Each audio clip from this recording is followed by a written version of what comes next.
Okay, this is going to be how you can turn on voice chat in Roblox on PS5. So you want to open up the Roblox app, then go and click on the three dots here in the top right and select settings.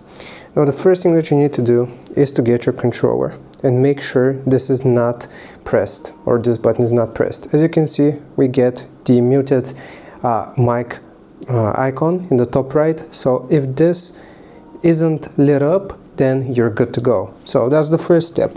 The second step is gonna be getting your phone. So you want to get your phone, then from your phone you will open up Roblox, click on the three dots in the bottom right, then you want to navigate into settings, go into privacy and content restrictions.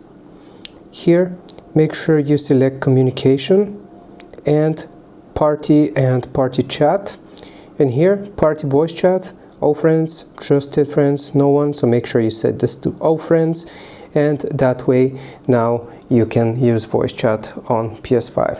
Hope this helps. Leave a like and sub. I'll see you next time.